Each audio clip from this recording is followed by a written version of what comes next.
Assalamualaikum warahmatullahi wabarakatuh. Pada pertemuan kali ini kita akan memasuki KD yang baru, yaitu KD terakhir dari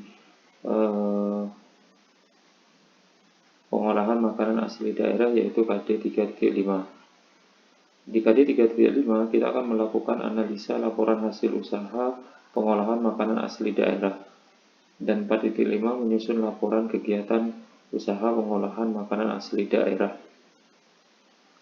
Sebelum kita memasuki KD ini, tolong masing-masing siswa bersama kelompoknya untuk memastikan bahwa penugasan atau berkas-berkas yang seharusnya sudah dikumpulkan dan sudah dinilai, yang meliputi 3.1 yang penugasan individu, 4.1 penugasan kelompok, 3.2 penugasan individu, 4.2 penugasan kelompok, 3.3 penugasan individu, 4.3 penugasan kelompok, dan yang terakhir adalah 3.4 penugasan individu dan 4.4 penugasan kelompok.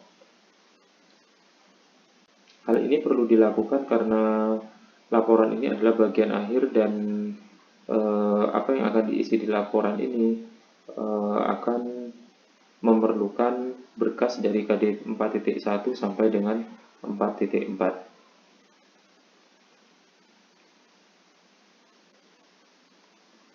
Materi untuk KD ini berkaitan dengan laporan hasil usaha yang meliputi pengertian manfaat dan perencanaan laporan hasil usaha dari usaha yang sudah kalian lakukan bersama kelompok. Untuk memasuki kegiatan inti pembelajaran, silakan kalian buka buku yang sudah dipinjamkan dari sekolah, bagian laporan hasil usaha, dan silakan dibaca dan dipelajari. Setelah selesai dibaca dan dipelajari, silakan kalian kerjakan kegiatan belajar 1 yang terdiri dari 1. Jelaskan apa yang dimaksud dengan laporan hasil usaha. 2. Jelaskan manfaat laporan hasil usaha. Dan yang ketiga adalah sebutkan jenis laporan hasil usaha.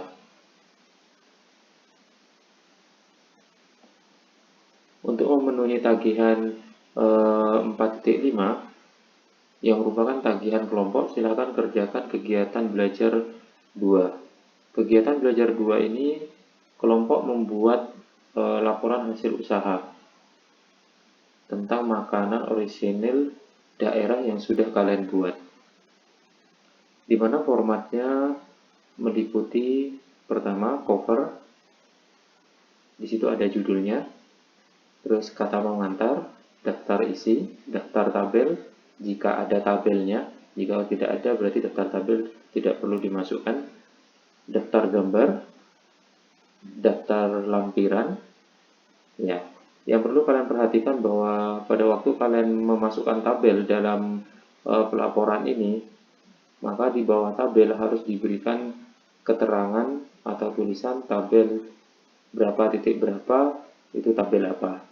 Begitu juga untuk gambar dan lampiran. Dan juga perlu diperhatikan pada waktu kalian memasukkan gambar, tidak boleh beberapa gambar dalam satu lembar. Jadi sebisa mungkin hanya 1 maksimal 2 gambar dalam satu lembar. Selanjutnya kalian akan membuat bab 1, yaitu pendahuluan, di mana isinya meliputi latar belakang. Di sini latar belakang berisi tentang latar belakang pembuatan laporan, bukan latar belakang kenapa kalian memilih produk yang sudah kalian buat. Terus yang B adalah tujuan kegiatan pembuatan laporan.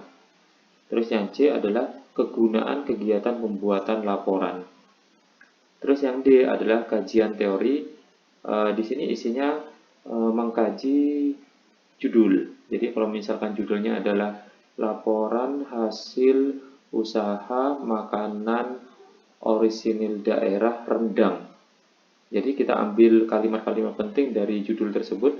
Laporan hasil usaha itu yang pertama, yang kedua makanan orisinil daerah, terus yang ketiga adalah rendang.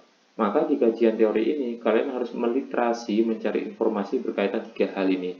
Jadi nanti D kajian teori, terus satu laporan hasil usaha. Silakan jelaskan apa itu laporan hasil usaha, definisi apa dari sumber-sumber yang kalian dapat. Setelah itu makanan orisinil daerah, apa itu masalah orisinil daerah, silakan jelaskan sejelas-jelasnya. Terus yang ketiga adalah rendang. Rendang itu apa? Silakan jelaskan sejelas-jelasnya di kajian teori. Yang kedua adalah isi utama laporan. Isi utama laporan ini berkaitan dengan A. Rencana kegiatan. Kalau kalian masih ingat, rencana kegiatan ini sebenarnya adalah 4.1, yaitu rencana usaha. Jadi di sini rencana kegiatan isinya adalah rencana usaha yang dinarasikan. Jadi kalian 4.1 yang dulu sudah punya formatnya, silahkan kalian narasikan di rencana kegiatan. Terus yang B, proses pelaksanaan kegiatan. Proses pelaksanaan kegiatan ini sebenarnya sama dengan 4.2 yang berisi tentang jurnal dan kegiatan kalian pada waktu kalian produksi. Maka di B, silahkan narasikan, jelaskan bagaimana prosesnya. Nah, terus yang C adalah laporan keuangan. Laporan keuangan ini kaitannya dengan BIP. Karena di dalam laporan keuangan itu ada bagaimana dengan biaya-biaya dan lain-lain sebagainya. Jadi kalian bisa mendapatkan informasi kalian dari 4.3 yaitu BIP. Saya ingatkan kembali bahwa A, B, dan C, rencana kegiatan, proses pelaksanaan kegiatan, dan laporan keuangan itu bukan memasukkan pekerjaan 4.1, 4.2, dan 4.3 di situ. Tapi kalian menjelaskan 4.1, 4.2, dan 4.3. Sedangkan pekerjaan kalian yang dulu sudah dikumpulkan 4.1, 4.2, 4.3 itu dimasukkan dalam lampiran di bagian lampiran nantinya. Terus yang ketiga yaitu kesimpulan dan saran. Apa isinya kesimpulan dan saran? Kesimpulan dan saran di sini berisi tentang, untuk kesimpulan berisi tentang faktor yang memicu keberhasilan usaha kalian. Terus yang kedua, kendala atau faktor yang memicu kegagalan dalam usaha kalian. Jadi kesimpulan itu isinya dua itu. Sedangkan sarannya itu dikaitkan dengan kesimpulan. Jadi jika ada sesuatu yang perlu disarankan, maka sarannya carilah komponen dari kesimpulan. Jadi misalkan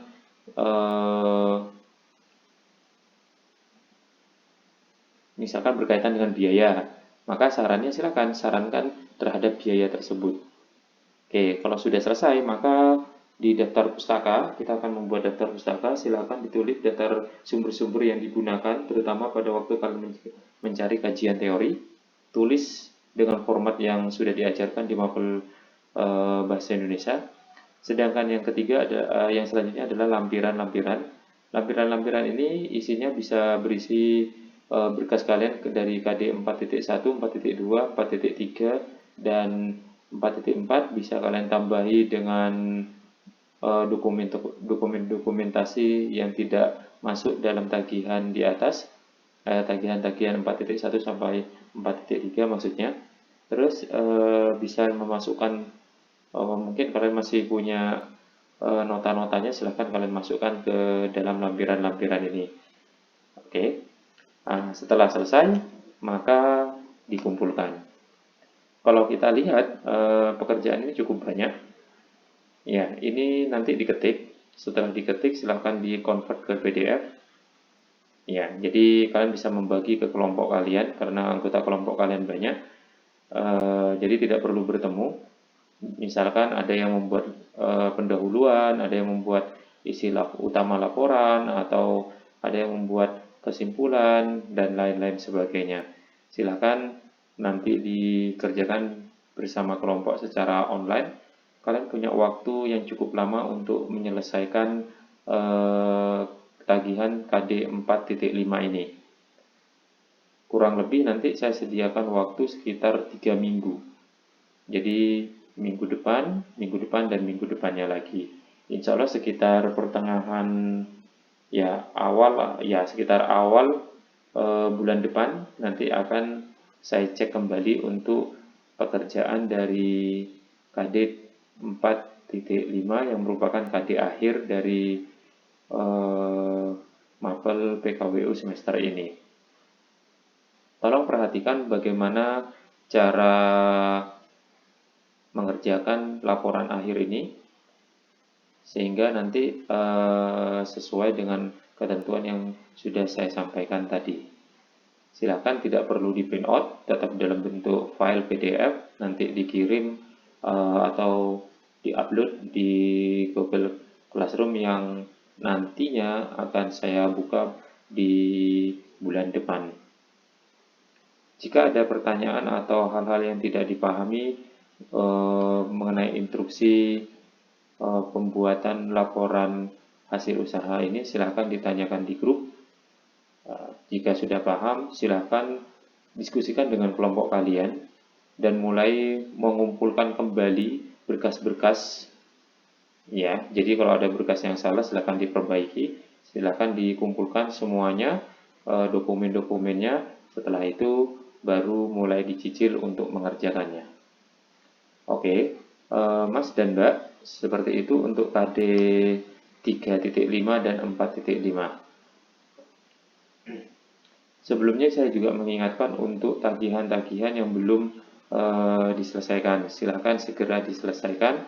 Kalian punya waktu yang cukup panjang untuk menyelesaikan KD ini sehingga bisa kalian gunakan sebagian waktunya untuk menuntaskan tagihan-tagihan yang belum sempat untuk dikumpulkan. Sekian dari saya. Terima kasih. Assalamualaikum warahmatullahi wabarakatuh.